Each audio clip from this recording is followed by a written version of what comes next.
আসসালামু আলাইকুম ওয়া রাহমাতুল্লাহ। প্রিয় দর্শক, রোগীর সামনে ইয়া সালামু পড়ে রোগীর উপর ফু দিলে কি হয়? হ্যাঁ প্রিয় দর্শক, কি বলেছি, যে কোনো অসুস্থ ব্যক্তির সামনে গিয়ে আল্লাহ তাআলার একটি সিফতি নাম ইয়া সালাম পয়ে রোগীর উপর ফু দিলে কি হয়, অসুস্থ ব্যক্তির উপর ফু দিলে কি হয়? হ্যাঁ প্রিয় দর্শক, আপনি জানলে অবাক হবেন। এত কার্যকরী, এত দামি একটি আমল আজকে আপনাদের সাথে শেয়ার করতে যাচ্ছি।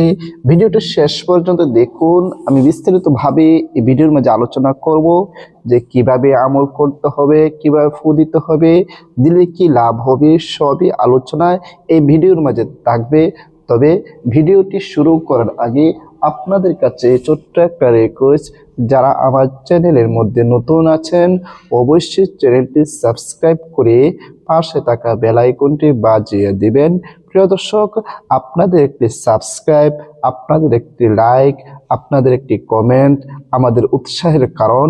আপনাদের কাছ থেকে যদি আমরা উৎসাহ পাই, তাহলে আপনাদের জন্য আরো উপকারী, আরো দামি, আরো কার্যকরী ভিডিও দেওয়ার চেষ্টা করব ইনশাআল্লাহ। হ্যাঁ প্রিয় দর্শক, এই পর্যন্ত যত ভিডিও দিয়েছি সবই আপনাদের উপকারী, আপনাদের জীবনকে সুন্দর করার জন্য, আপনাদের উপকার দুনিয়ায় এবং পরকালে উপকার হবে এমন ভিডিও এই পর্যন্ত দিতেছি। হ্যাঁ প্রিয় দর্শক, এবং সহজ আমল যেগুলো সবাই করতে পারবে এমন সহজ আমলই দেওয়ার চেষ্টা করি। কারণ কঠিন আমল দিলে কেউ পারবে, কেউ পারবে না।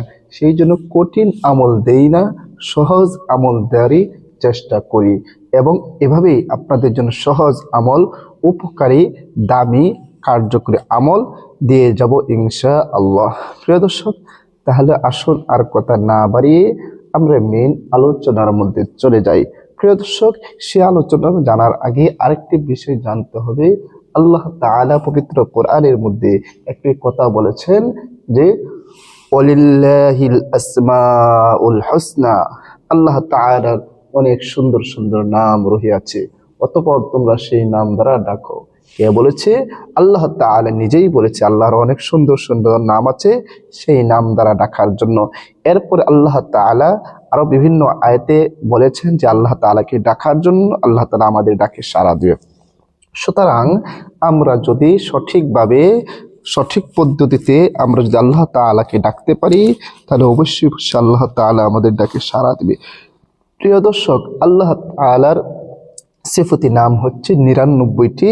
এই ৯৯টি নামের মাঝে একটি নাম হচ্ছে ইয়া সালাম। ইয়া সালাম, আজকে আপনাদের সাথে সেটাই আলোচনা করব একেবারে সহজ। ইয়া সালামু, ইয়া সালামু, কেউ পারবেন না এরকম কেউ নেই। প্রিয় দর্শক, এই আমলটি করার আগে আপনি যে কোনো রোগী ব্যক্তির, অসুস্থ ব্যক্তিকে যখন দেখতে যাবেন, কোনো কঠিন থেকে কঠিন রোগীকে যখন দেখতে যাবেন, তখন আপনি তার সামনে গিয়ে সর্বপ্রথম 3 বার ইস্তিগফার পাঠ করে নেবেন।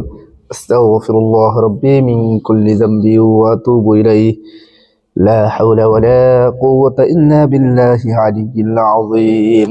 3 বার ইস্তিগফার পাঠ করবেন। 3 বার ইস্তিগফার যখন পাঠ করা শেষ হয়ে যাবে, এরপরে 3 বার যে কোনো দরুদ শরীফ পড়েন, আপনি পড়ে নেবেন, সহি শুদ্ধভাবে পড়বেন। আমি দরুদ ইব্রাহিম পড়তেছি, যেই দরুদ শরীফ আমরা নামাজের মধ্যে পড়ে থাকি। আল্লাহুম্মা সাল্লি আলা মুহাম্মাদি ওয়া আলা আলি মুহাম্মাদ কামা সাল্লাইতা আলা ইব্রাহিম ওয়া আলা আলি ইব্রাহিম ইন্নাকা হামিদুম মাজিদ। اللهم بارك على محمد وعلى آل محمد كما باركت على إبراهيم وعلى آل إبراهيم إنك حميد مجيد। এরকম ভাবে 3 বার ইস্তিগফার এবং 3 বার দুরূদ শরীফ পড়া যখন শেষ হয়ে যাবে, এরপরে আপনি একটি তসবিহ দানা নেবেন বা আঙ্গুলের গিরায় গনে গনে পড়বেন, যেন কম বেশি না হয়ে যায়। আল্লাহ তাআলার এই সিফতির নামটি আপনি পড়তে থাকবেন। ইয়া সালামু, ইয়া সালামু, ইয়া সালামু, ইয়া সালামু, ইয়া সালামু, ইয়া সালামু, ইয়া সালামু, ইয়া সালামু, ইয়া সালামু, ইয়া সালামু, ইয়া সালামু, ইয়া সালাম। গনে গনে আপনি কতবার পড়বেন 134 বার। কতবার বললাম? 134 বার গনে গনে আপনি পড়বেন আল্লাহ তাআলার এই সিফাতি নামটি। পড়ার পর আবারও শেষে যে কোনো দরুদ শরীফ পড়েন, 3 বার পড়ে নেবেন। আমি ছোট দরুদ শরীফ পড়তেছি।